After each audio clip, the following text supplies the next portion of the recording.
This show is brought to you by Safety FM.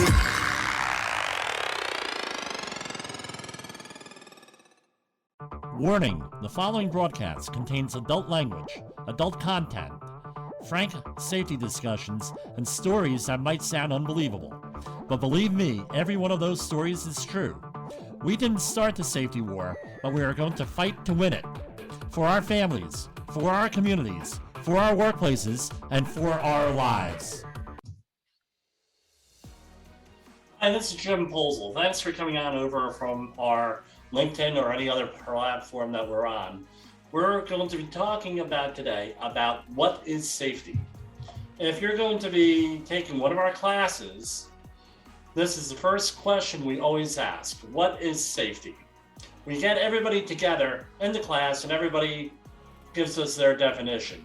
And then we try to come together with a common understanding of what safety is, maybe what safety isn't, and then we go forward and we're all on the same page. This is the traditional view of safety. We're going to go into a facility and you're going to see the safety first, no accident sign. The safety first. Don't you know? We care about safety. It's safety first. And the other one, we have proudly worked so many days with no accidents. And that's been updated lately. We have proudly worked 5 days or 0 days with no accidents, thanks to Frank, because Frank was the one who got them to 5 days after they had worked 3 years without accidents. So anyway, little joke there. We try to put humor into all of these things. What are we talking about? What kind of answers do I get? No accidents, no injuries. Everyone goes home safe. You got to wear your PPE. You got to follow procedures. Maybe I'll get a hierarchy of controls thing in there. So here's the next question with this. If you do have an accident or incident, no matter how small or how big it is, are you unsafe? That's a question for everybody. Are you unsafe? Because I tell you what, most of the facilities I've worked in, damn it, you weren't safe. It's not safe. It's not safe. Why? Because you had one accident over the last 5 years, or you had an accident. Well, this is becoming a fundamental question in our society. Why do we think that is? Why do you think it is? Let's apply this question, what is safe, to something else. What is that? Coronavirus. Ooh. Okay, so we were told at the beginning of this, right, we could get down to 0. Some countries, and I'm not talking politics here, we ain't going into the swamp. Some countries have the idea that they could get to 0. One country in particular, I think that they're going to have a big sporting event there in a couple of months there, right? We're going to go to 0. What do you have to think about? Rather than going out there and saying, we need to get a vaccination, and that's going to get us to 0. We need to get a booster shot, and guess what? That's going to get us to 0. We need to wear those masks. Wear your mask. That'll get us to 0. We need to socially distance. Stay away from me. You, stay away from me, right? We need to stay in lockdowns, right?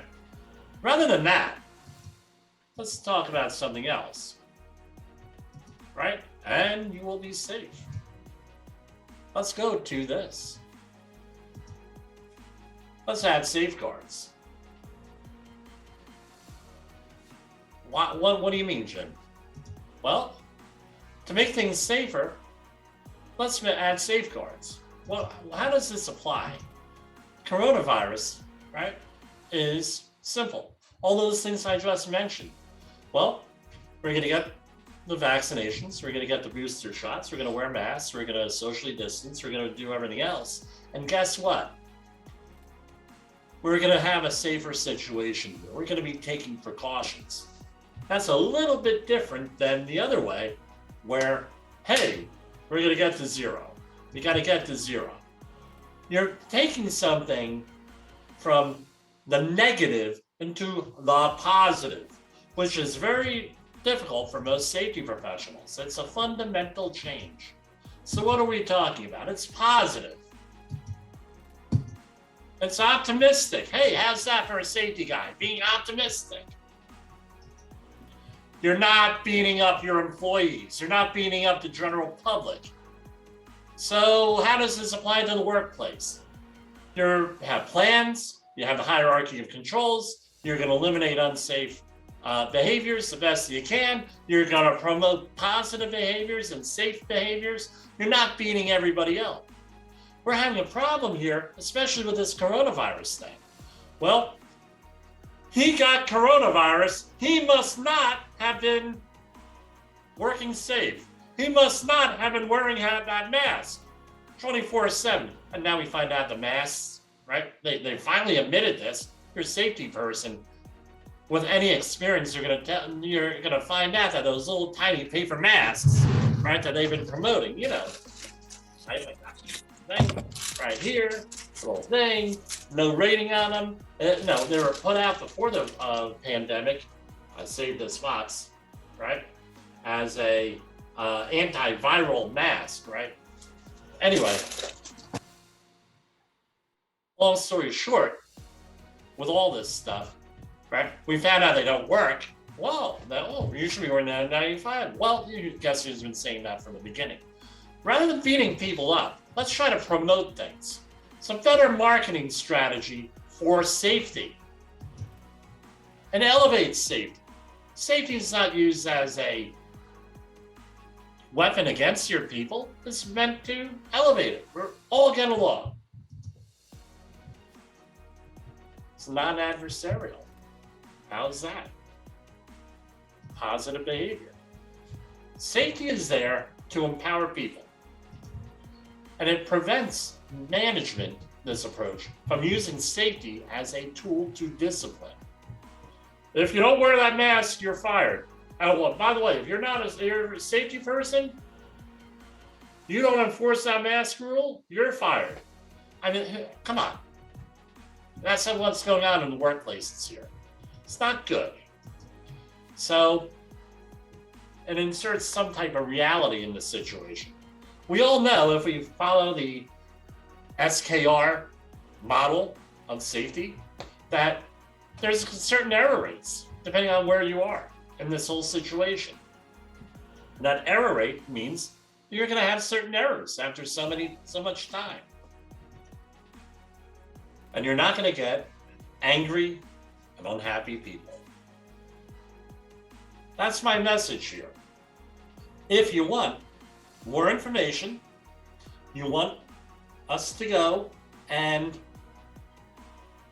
do safety training for you, that's a little bit more exciting than what you may have been used to. You want to challenge people. You want to elevate people. You want a positive experience. You go over and you talk to us. I'm Jim Polzel.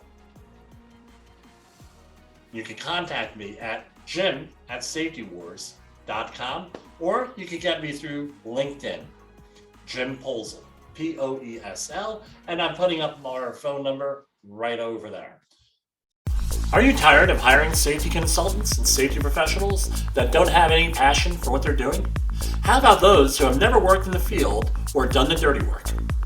Is there resistance to taking safety training because the training is boring, irrelevant, and unengaging? Are your employees playing a teen, college student, or someone on the dark web to take the online safety training for them? Look no further. Safety Wars can come to your facility or do most of the training you need through an online platform at times convenient for you. For more information, call me, Jim Polzel, your Safety Wars host, at 845-694-4170. Or you can email me at jim@safetywars.com. Remember, if you've heard this transmission, you are the solution to unsafe workplaces. The views and opinions expressed on this podcast are those of the host and its guest and do not necessarily reflect the official policy or position of the company. Examples of analysis discussed within this podcast are only examples. They should not be utilized in the real world as the only solution available, as they are based only on very limited and dated open source information. Assumptions made within this analysis are not reflective of the position of the company. No part of this podcast may be reproduced, stored in a retrieval system, or transmitted in any form or by any means, mechanical, electronic, recording, or otherwise, without prior written permission of the creator of the podcast, Jay Allen.